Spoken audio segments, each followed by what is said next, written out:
Innal hamdalillah nahmaduhu wa nasta'inuhu wa nastaghfiruh wa na'udzu billahi min shururi anfusina wa min sayyiati a'malina may yahdihillahu fala mudilla lahu wa may yudlil fala hadiya lahu. Asyhadu an la ilaha illallah wahdahu la syarika lahu wa asyhadu anna sayyidina Muhammadan abduhu wa rasuluhu la nabiyya ba'dahu. Qala Allah Ta'ala fil Qur'anil Karim, a'udzu billahi minasyaitonir rajim. Bismillahirrahmanirrahim. Ya ayyuhalladzina amanu taqullaha haqqa tuqatih wa la tamutunna illa wa antum muslimun. Wa qala aidan qad aflahal mu'minun alladzina hum fi salatihim khashi'un. Al-ayat sadaqallahul azim.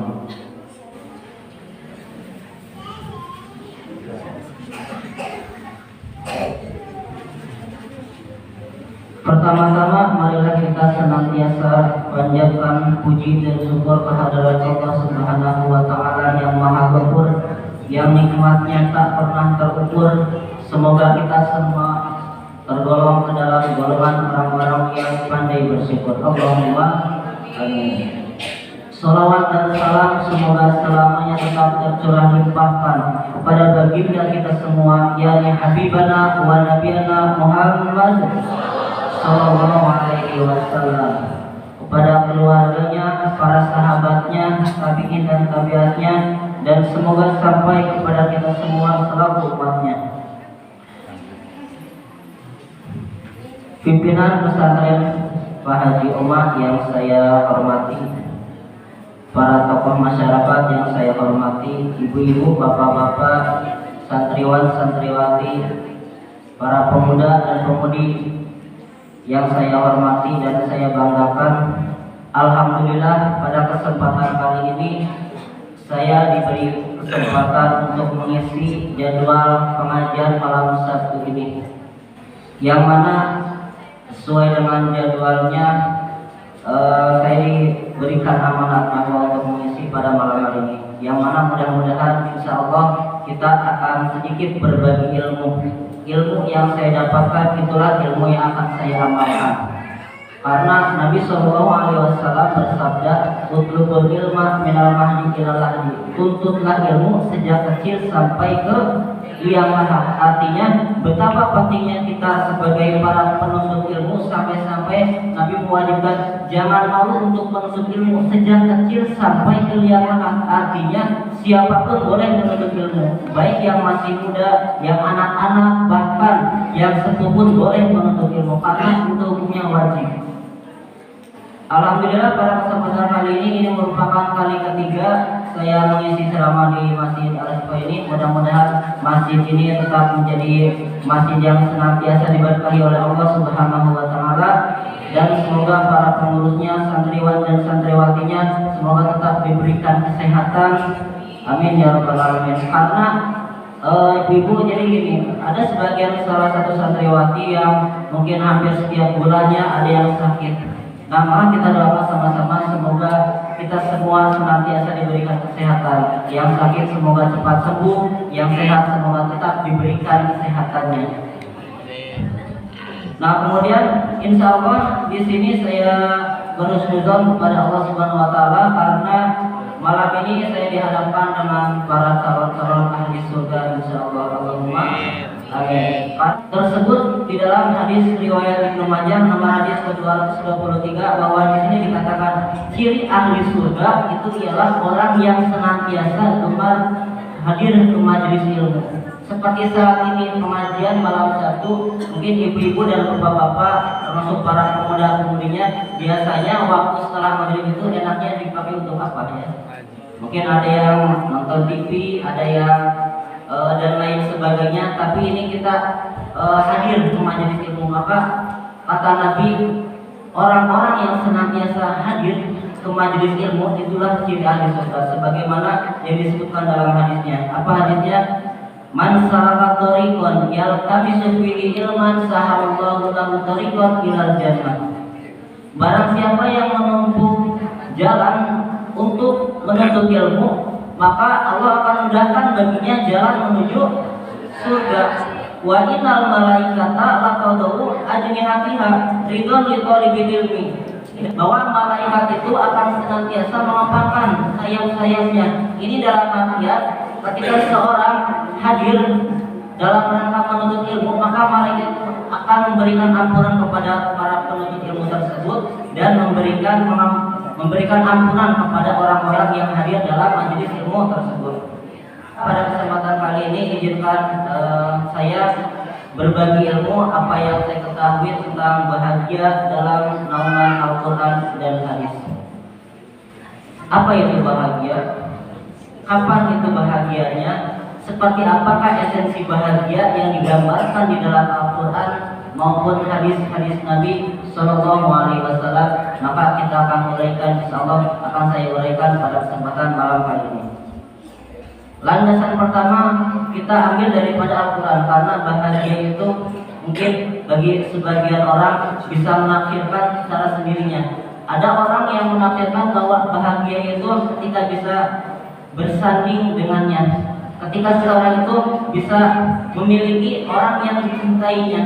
Itu menurut sebagian orang. Namun ada sebagian orang lain yang berpikir bahwa bahagia itu bukan ketika kamu berada di sampingku, itu bahagia menurut dia, tapi belum tentu menurut orang lain. Bisa jadi orang yang selama ia cintai itu suka kepada orang tersebut, tapi tiba-tiba diambil oleh orang yang lain, maka itulah bukan hakikat kebahagiaannya.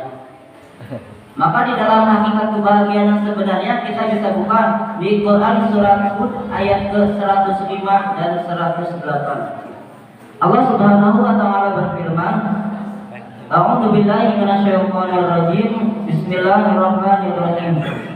Yauma ya'ti la takallamu nafsun illa bi'idzni.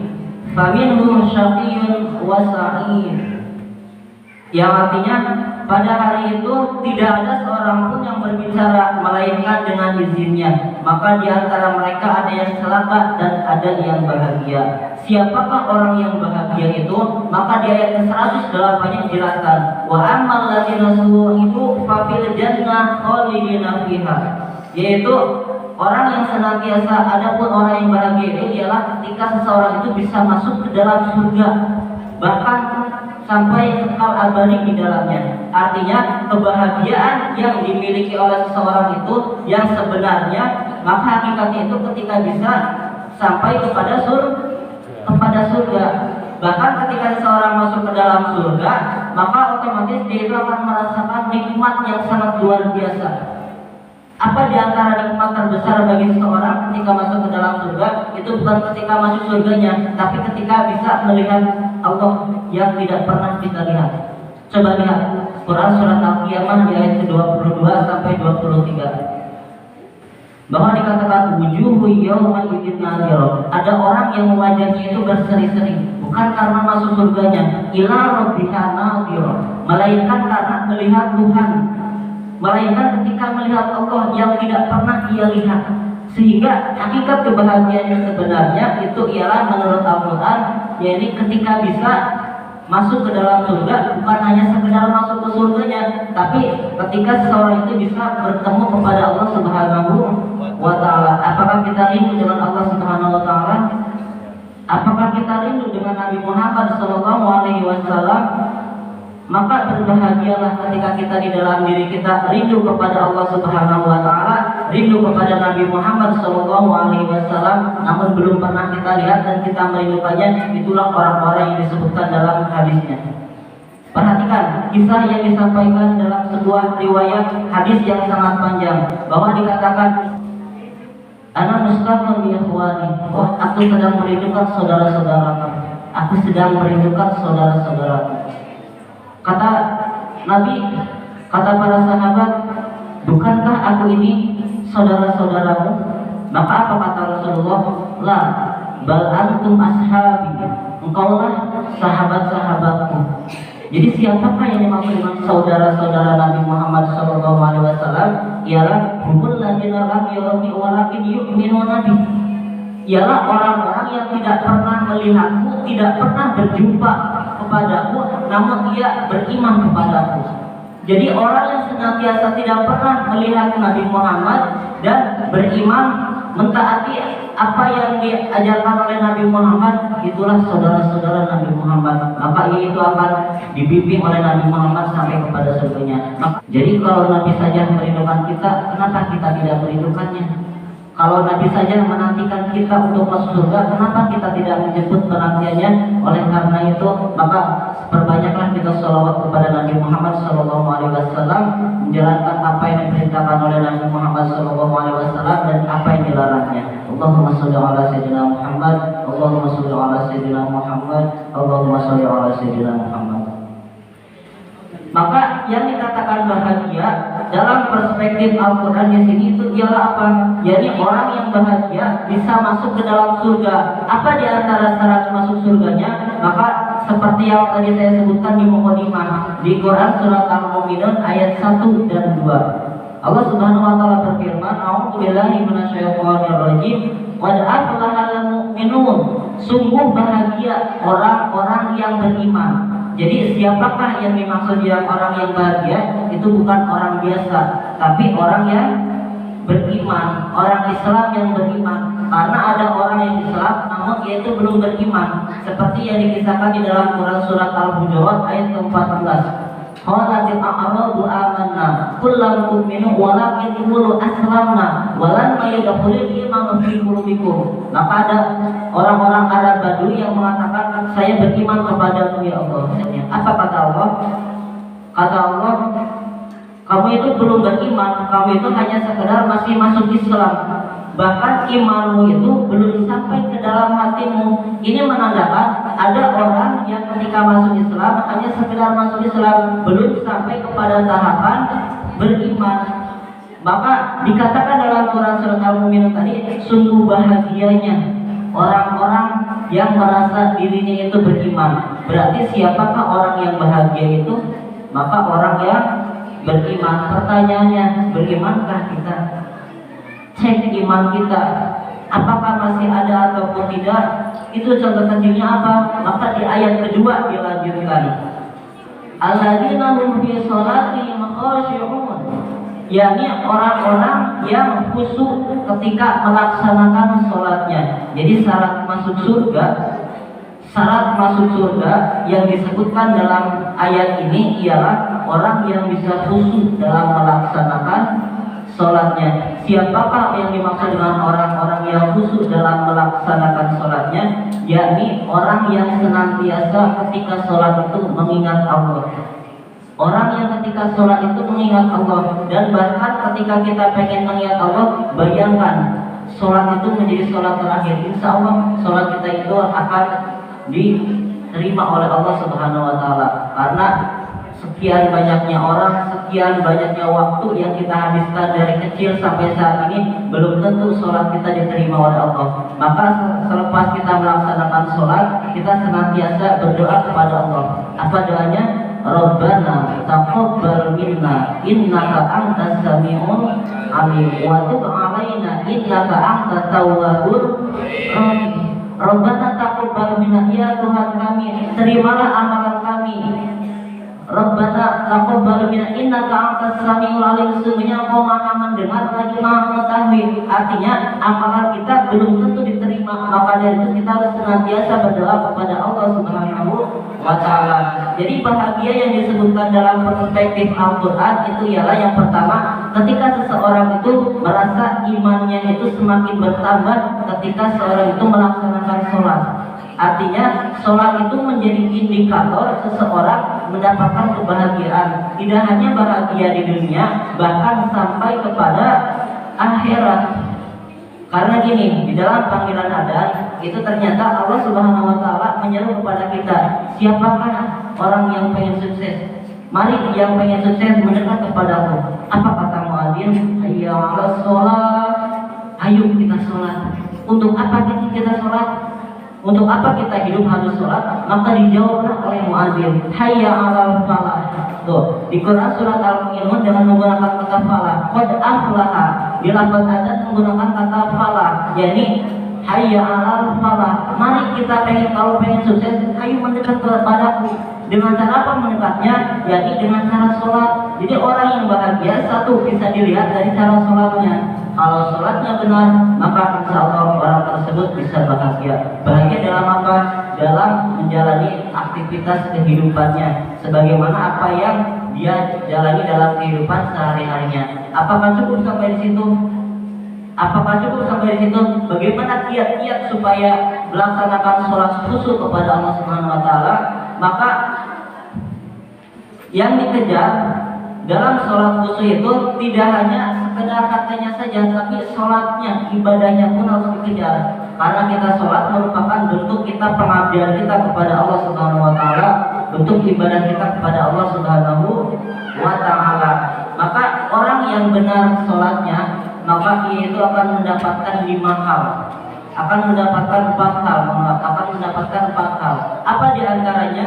Yang pertama, hatinya itu akan selalu tenang. Hatinya akan selalu tenang. Jadi orang yang senantiasa sholat, maka hati itu pasti tenang. Kalau ada orang yang sholat hatinya masih belum tenang, maka bisa jadi itu ada yang belum tepat dari orang tersebut ketika melaksanakan sholatnya. Karena apa yang disampaikan oleh Allah Subhanahu Wa Taala dalam firman-Nya disebutkan di Quran surat Ar-Ra'd ayat 28, alladzina amanu wa tatma'innu qulubuhum bi dzikrillah. Ala bi dzikrillah tatma'innul qulub. Yani orang-orang yang senantiasa mengingat Allah, maka itulah orang-orang yang hatinya itu akan tenang. Karena kenapa? Karena fungsi sholat sebagai zikir. Perhatian, fungsi sholat sebagai zikir. Innani anallahu la ilaha illa ana fa'budni wa aqimis sholata li dzikri. Di Quran surat Toha ayat ke-14 disebutkan fungsi sholat li dzikri wa aqimis sholata li dzikri. Jadi tunaikanlah sholat kepadaku untuk berzikir, untuk mengingatku. Artinya orang yang senantiasa sholat maka akan senantiasa ingat kepada Allah. Orang yang senantiasa ingat kepada Allah, maka orang tersebut insya Allah akan bahagia. Bahagia dalam apa? Dalam menjalankan ibadahnya. Karena gini, kita masih mending hidup di daerah rawa, hidup di daerah Indonesia, tenang melaksanakan ibadah. Coba kalau kita hidup di daerah contohnya seperti Palestina, yang mungkin hampir setiap melaksanakan ibadah tidak bisa tenang. Seperti kemarin ketika peringatan Isra Mi'raj, warga Palestina itu diserang oleh tentara Zionis Israel. Ketika melaksanakan peringatan Isra Mi'raj, warga Palestina tidak tenang melaksanakan peringatan Isra Mi'raj tersebut. Peringatan diisrokannya Nabi Muhammad dan dimi'rajkannya Nabi Muhammad ke Sidratul Muntaha, itu tidak tenang karena apa? Adanya ledakan bom. Adanya ledakan bom yang diserang oleh Israel. Maka kita harus bersyukur tinggal di negara Indonesia yang kita cintai. Maka doakan negara kita mudah-mudahan menjadi negara yang makmur, yang menjadi baldatun thayyibatun wa rabbun ghafur. Nah, kemudian yang kedua, orang yang sholatnya benar itu akan mendapatkan hidupnya mudah, rezekinya itu akan senantiasa mengalir. Orang yang sholatnya benar itu akan mendapatkan hidupnya mudah, rezekinya itu mengalir, sebagaimana yang tertuang dalam Quran surat At-Talaq di akhir ayat kedua, di awal ayat ketiga. Apa diantaranya? Wa may yattaqillaha yaj'al lahu makhraja wa may yatawakkal 'ala Allah fa huwa hasbuh. Orang yang senantiasa bertawakal kepada Allah, maka baginya itu akan dimudahkan, akan diberikan rezeki dari arah yang tidak disangka-sangka. Dari arah yang tidak disangka-sangka. Maka bisa jadi orang yang melaksanakan sholat, rezekinya itu akan senantiasa mengalir.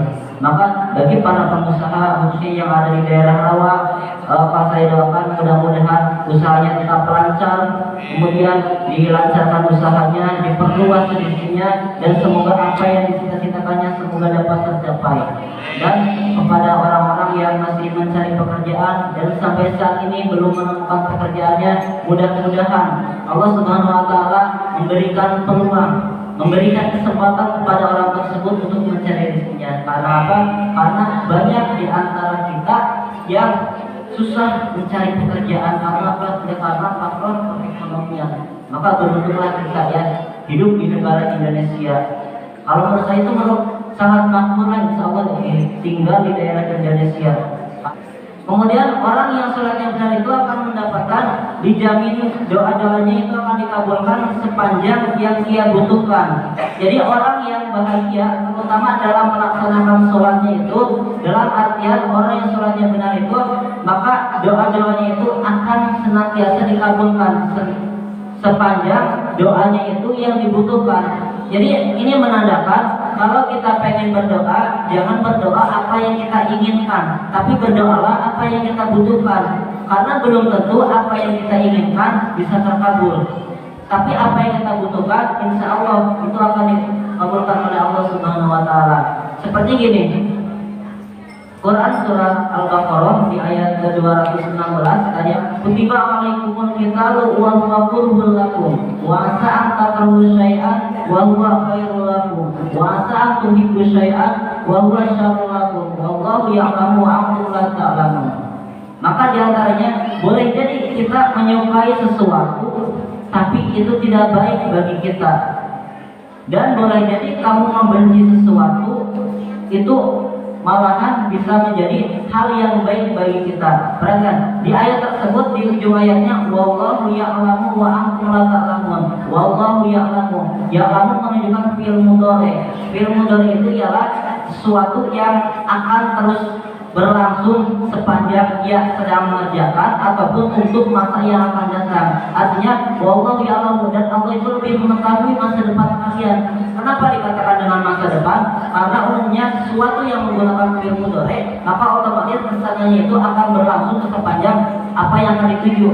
Maka dalam artian apa yang kalau kita ingin berdoa, apa yang kita butuhkan, jangan apa yang kita inginkan.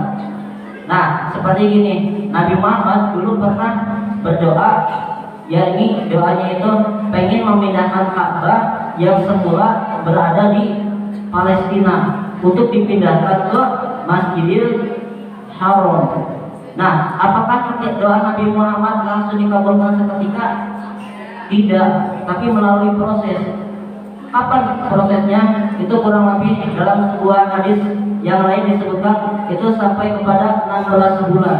16 bulan itu kurang lebih setahun setengah. Nabi Muhammad berdoa, maka kisahnya diabadikan di Quran surat Al-Baqarah 154. Qadnaw taqalluba wajhika fis sama. Kami sering memperhatikan tanganmu menghadapkan langit. Falan waliyannaka qiblatan tarduha fawalli wajhaka shatrul masjidil haram. Maka ketika itu kamu sering berdoa supaya Ka'bah dipindahkan ke Masjidil Haram. Apakah langsung dikabulkan? Tidak. Maka kalau kita berdoa belum dikabulkan, terus senantiasa berdoa, tapi jangan senantiasa berdoa, tapi harus diimbangi dengan yang namanya usaha. Maka dalam rumus orang Jawa ada yang menyebutkan kalau kita pengen berdoa itu gunakan rumus duit. Apa itu duit? Doa, usaha, ikhlas, tawakal. Doa, usaha, ikhlas, tawakal. Kita benar berdoa, tapi jangan hanya sekadar berdoa, tapi harus dibarengi dengan yang namanya usaha. Karena doa tanpa adanya usaha itu sama dengan bohong, dan usaha tanpa doa itu sama dengan omong kosong. Artinya selama doa kita belum dikabulkan, jangan bosan berhenti untuk berdoa. Berdoalah apa yang kita butuhkan, jangan apa yang kita inginkan. Kita butuh sesuatu, maka berdoalah sepanjang waktu. Nah, kemudian orang yang sholatnya benar itu dijamin semua pekerjaannya itu akan sukses. Dijamin semua pekerjaannya akan sukses. Maka para sahabat Nabi, orang yang senantiasa melaksanakan sholat di bidang apapun pekerjaannya, itu semua sahabat Nabi merupakan orang-orang yang sukses. Salah satu di antaranya itu ialah Utsman bin Affan. Utsman bin Affan terkenal dengan sahabat yang paling dermawan. Saking dermawannya, beliau rela menyumbangkan hartanya untuk kepentingan umat Islam. Tidak hanya Utsman bin Affan saja, ada sahabat-sahabat lain yang ketika dia itu sukses dalam kehidupannya itu bermula dari sholatnya.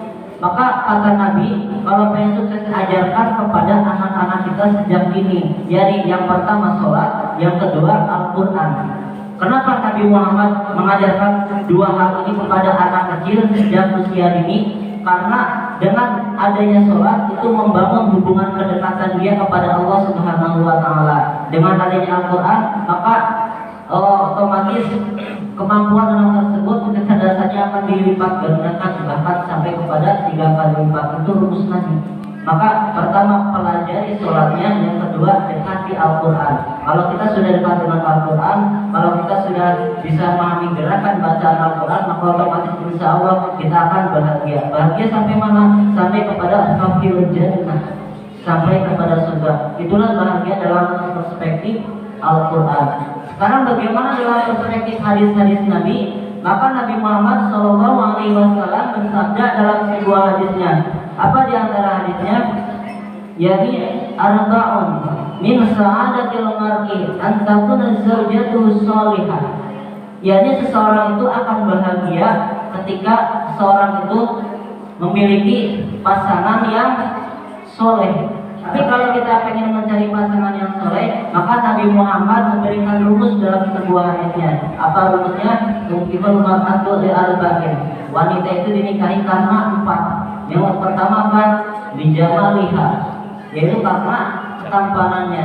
Lijamaliha, jamal itu bukan hanya sekedar ketampanan fisik saja, tapi ketampanan yang hadir dari segi akhlak dan sikap. Nah, maka ini menjadi rumus bagi orang-orang yang ketika pengen mencari istri yang soleh ataupun solehah, carilah yang baik akhlaknya. Karena rumus yang tepat itu lidini hafat dan bisa tidin tarikat siadat. Maka tarikat siadat, maka karena agamanya, maka seseorang itu bisa mengetahui artinya bahagia, sangat bahagia apabila orang itu bisa memiliki pasangan yang soleh. Jadi bahagia. Kira-kira apakah ibu-ibu sudah merasakan kebahagiaan dalam segi pernikahan? Alhamdulillah yang sudah merasakan bahagia dalam segi pernikahan. Kalau para pemuda bahagia nggak ketika memiliki pasangan yang soleh, memiliki calon-calon istri yang soleh? Pasti sangat bahagia. Tidak hanya bagi kalangan semua orang, termasuk saya. Mungkin saya juga merasakan kebahagiaan ketika orang yang saya cintai itu bisa bersanding dengan saya di pelaminan. Mungkin itu sangat. Karena itu merupakan hakikat kebahagiaan di dalam kehidupan dunia. Nah, bisa dibayangkan nggak? Dalam hadis ini disebutkan 4 kebahagiaan yang akan dialami oleh umat manusia. Salah satu di antaranya ialah antakuna zaujatuhu sholihah.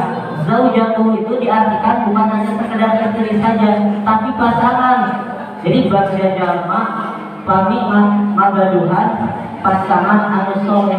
Artinya kalau pengen mencari wanita-wanita yang soleh, mencari lelaki-lelaki yang soleh, maka carilah yang paham akan agamanya. Ya mungkin saya rekomendasikan kepada santriwan dan santriwati Al-Sifah. Insya Allah santriwan dan santriwati Al-Sifah akan menjadi generasi yang soleh dan soleha. Amin ya rabbal alamin. Namun tidak cukup dengan amin, maka buktikannya amin. Nah, kemudian yang kedua, bahagia dalam perspektif hadis yang disebutkan oleh hadis Nabi itu ialah wa auladuhu abrarun. Ketika seseorang itu memiliki anak yang soleh. Anak yang soleh tercipta tidak ujug-ujug. Maka anak yang soleh itu tercipta ketika seseorang itu mencari pendamping hidup. Kita pengen menciptakan anak yang soleh, maka carilah calon-calon yang akan menjadikan anak kita ke depannya itu menjadi anak yang soleh. Namun bagaimana caranya? Maka rumus Nabi yang tadi disebutkan. Pertama karena ketampanannya ataupun kecantikannya. Kedua karena hartanya. Nah, harta di sini kalau mencari pasangan itu bukan hanya sekedar yang kaya saja. Para ulama ada yang menafsirkan bahwa yang dimaksud dengan 5 lila itu carilah pasangan yang karena hartanya. Maksud harta di sini bukan yang kaya, tapi yang bisa mengelola keuangan kita. Karena tidak sedikit orang yang tidak bahagia ketika hartanya itu sudah banyak, namun hartanya itu tidak bisa dikelola dengan semaksimal mungkin. Dalam artian harta itu bisa menjadi pembawa petaka. Perhatikan di Quran di juz 28 itu disebutkan bahwa sesungguhnya di antara anak-anakmu dan harta-hartamu itu akan menjadi ujian. harta akan menjadi ujian. Artinya, maka kalau kita pengen mencari calon pasangan yang menurut kita pengen bahagia, maka carilah calon pasangan itu yang bisa mengelola keuangan kita. Dalam artian, contoh, seorang suami dengan gaji yang sekian, mungkin di luar sana ada yang seorang suami mendapatkan gaji contohnya 3 juta. 3 juta dalam jangka waktu 1 bulan. Nah, uang yang 3 juta itu diberikan kepada istri, maka kelola uang tersebut yang 3 juta maksimalkan untuk dalam waktu 1 bulan. Jangan sampai uang 3 juta itu habis dalam kurun waktu 1 minggu, 3 minggu lagi untuk apa? Nah, inilah pentingnya ketika kita ingin mencari pasangan, maka carilah yang bisa menjaga, yang bisa mengatur keuangan kita. Nah, dalam artian boleh kita mencari pasangan yang kaya, namun carilah yang bisa mengelola harta kekayaan kita, supaya harta kita bisa selamat dan bisa senantiasa kita bersedekah kepada orang yang membutuhkan. Nah, kemudian yang ketiga itu ialah waqulatuhu sholihin. Bahagia jalma, bahagianya seseorang itu ketika memiliki teman yang soleh, ketika memiliki kawan yang soleh. Bahkan dalam sebuah hadis disebutkan teman yang soleh itu akan menjadi syafaat bagi kita. Pernah ada dalam sebuah hadis yang sangat panjang dikatakan bahwa teman akan menjadi syafaat. Bagaimana kisah teman menjadi syafaat itu? Maka ada hadis lain yang menyebutkan ada 7 golongan, yang mana 7 golongan tersebut akan mendapatkan naungan Allah. Salah satu di antaranya 2 orang yang saling mencintai karena Allah, bertemu karena Allah, dan berpisah karena Allah. Siapakah yang dimaksud dengan 2 orang ini? Ya, ini ialah sahabat yang senantiasa mengingatkan kita kepada kebenaran. Artinya, kalau kita sudah mempunyai sahabat yang senantiasa mengajak kita kepada kebaikan, jangan lepaskan. Kata Imam Syafi'i, mencari teman yang mengingatkan kita kepada kebaikan itu susah. Maka kalau kita sudah mendapatkan kawan, mendapatkan sahabat yang senantiasa mengingatkan kita untuk ibadah kepada Allah, jangan lepaskan dia. Karena kenapa? Itu akan menjadi sahabat, akan menjadi syafaat bagi kita. Karena kalau kita sampai kepada akhirat belum punya kawan, maka celaka. Maka dalam artian, walaupun kita masih hidup, carilah kawan-kawan kita yang soleh dan soleha. Bukti, ayo kita sholat tahajud kalau perempuan. Akhir malam ini ayo kita tahajud. Maka alhamdulillah di Pondok Pesantren Al-Sifah itu adanya program tahajud, khususnya setiap hari Senin dan Kamis.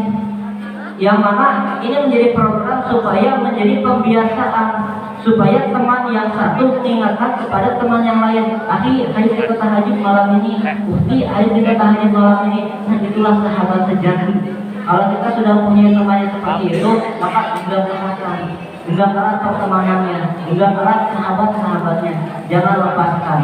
Itu bisa menjadi syafaat. Karena syafaat itu ada 3, syafaat dari Al-Quran, syafaat dari Nabi Muhammad SAW, dan syafaat dari teman yang soleh. Maka berbahagialah yang sudah memiliki sahabat yang senantiasa mengingatkan kepada jalan kebaikan. Yang ketiga, yang keempat, orang bisa merasakan kebahagiaan ketika seseorang itu bisa memperoleh rezeki di negaranya sendiri, di negerinya sendiri. Orang bisa mendapatkan harta, bisa mendapatkan rezeki kalau diperoleh dari hasil usahanya sendiri. Apalagi di negeri kita sendiri. Kalau kita nyaman di negeri Indonesia dalam mencari rezeki, jangan pindah ke tempat yang lain, jangan pindah ke negara lain. Kalau kita sudah nyaman khususnya di daerah rawa dalam mencari rezeki, jangan pindah ke tempat lain, karena bisa jadi rezeki orang tersebut ada di rawa, karena bisa jadi orang tersebut ada di Tasikmalaya. Contoh, lihat konsep rezeki yang dibangunkan oleh Al-Quran dan hadis Nabi. Kita ambil contoh konsep rezeki yang paling sederhana. Para hadirin, ibu-ibu, bapak-bapak, tahu cicak? Nah, apa makanan cicak? Cacing. Bagaimana aktivitas nyamuk? Yani terbang. Bagaimana aktivitas cicak? yakni merayap. Nih, bagaimana keadilan Allah bisa menjadikan nyamuk yang hewan itu bisa terbang, makanannya itu bagi cicak yang hidupnya itu merayap. Perhatikan lagu yang disampaikan sejak kecil, cicak-cicak di dinding, cicak-cicak di dinding, diam-diam merayap, datang seekor nyamuk. Kira-kira yang datang cicak kepada nyamuk atau nyamuk kepada cicak? Cicak-cicak di dinding, diam-diam merayap, datang seekor nyamuk. Yang datang cicak kepada nyamuk atau nyamuk kepada cicak? Pasti nyamuk kepada cicak. Kok bisa ada hewan yang makanannya terbang datang kepada hewan yang makanannya hanya yang hidupnya itu hanya sekadar merayap? Kalau kita pengen bergerak sekalipun merayap, maka Allah akan datangkan rezeki kita. Pelajaran penting dari kisah tersebut bahwa kalau kita pengen bergerak, walaupun hanya sekadar merayap, maka Allah akan datangkan rezekinya. Maka lalu apa lanjutan tersebut? Hak lalu ditangkap. Hak lalu ditangkap itu ada yang menyebutkan yang maksudnya kalau ditangkap orang tinggal menikmati hasil rezeki yang telah diperolehnya. Jadi ketika seseorang itu berusaha bertawakal kepada Allah, maka Allah akan mendatangkan rezekinya. Rezeki tersebut kita nikmatin, dan jangan hanya sekedar dinikmatin saja, tapi coba kita sedekahkan kepada orang yang membutuhkan. Nah, itulah akhirat bahagia dalam Al-Quran dan hadis-hadis Nabi. Mudah-mudahan kita termasuk ke dalam golongan orang-orang yang bahagia. Maka semoga kita menjadi orang yang bahagia dan aplikasikanlah bahagia dalam perspektif Al-Quran dan hadis-hadis Nabi Sallallahu Alaihi Wasallam.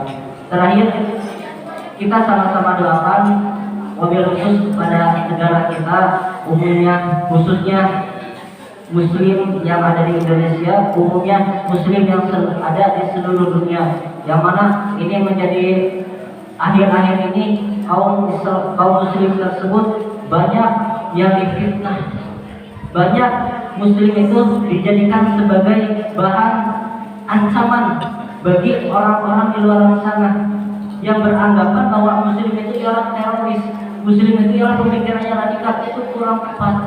Maka seorang Muslim itu ketika sudah berpedoman pada Al-Quran dan hadis-hadis Nabi, maka dia itu bisa mencari solusi, mencari jawaban bagaimana Indonesia kedepannya bisa makmur, bagaimana umat Islam di seluruh dunia bisa akur dengan agama-agama lain. Maka mari kita sama-sama doakan khususnya umat Muslim yang ada di Palestina, umat Muslim yang ada di Indonesia, mudah-mudahan tetap akur, tetap menjaga tali persaudaraan. A'udzubillahi minasyaitonir rajim. Bismillahirrahmanirrahim. Alhamdulillahirabbil alamin. Hamdan syakirin, hamdan na'ibin, hamdan yuhsinu wa yukafi mazidah. Ya Rabbana lakal hamdu kama yanbaghi li jalali wajhika karim wa 'azimi sultanik. Allahumma shalli 'ala sayyidina Muhammad wa 'ala alihi wa sahbihi ajmain. Allahumma ighfir li dhunubi wa liwalidayya warhamhuma kama rabbayani shaghira waghfir lil mu'minina wal mu'minat wal muslimina wal muslimat al ahya'i minhum wal amwat. Rabbana taqabbal minna innaka antas samiul 'alim wa tub 'alaina innaka antat tawwabur rahim. Allahumma ij'al fi qalbi nuran wa fi sam'i nuran wa fi lisani nuran. Allahumma inna nas'aluka ilman nafi'an wa rizqan thayyiban wa 'amalan mutaqabbalan. Allahumma inna nas'aluka ridhaka wal jannah wa na'udzubika min sakhatika minan nar. Allahumma ansurna fa innaka khairun nasirin waftah lana fa innaka khairul fatihin waghfir lana fa innaka khairul ghafirin warhamna fa innaka khairur rahimin. Allahumma la tada' lana fi maqamin dhanban illa ghafartahu wa la hamman illa farajtahu wa la daynan illa qadaytahu wa la maridan illa shafaitahu wa la hajatan min hawaiji dunya illa qadaytahu ya arhamar rahimin. Ya Allah, jadikanlah negara Indonesia negara yang makmur, negara yang adil sentosa, yang bisa menjadi contoh bagi negara-negara lain. Allahumma ya Allah, jadikanlah kehidupan bangsa umat kita, umat Muslim menjadi umat yang terbaik di hadapan-Mu ya Allah. Jadikanlah kami sebagai golongan orang-orang yang beriman dan bertakwa kepada-Mu ya Allah. Allahumma inna nas'aluka salamatan fid din wa 'afiyatan fil jasad wa ziyadatan fil ilmi wa barakatan fil rizqi wa taubatan qabla al-maut wa rahmatan indal maut wa rahmatan ba'dal maut. Allahumma hawwin 'alaina fi syakaratil maut wa najatan minan nar wal 'afwa minal hisab. Rabbana atina fid dunya hasanah wa fil akhirati hasanah wa qina adzabannar. Mungkin apa yang dapat saya sampaikan kurang lebihnya mohon dimaafkan. Terima kasih atas segala perhatiannya. Mudah-mudahan apa yang saya sampaikan dapat bermanfaat, khususnya bagi saya, umumnya bagi kita semua yang mendengarkan. Wassalamualaikum warahmatullahi wabarakatuh.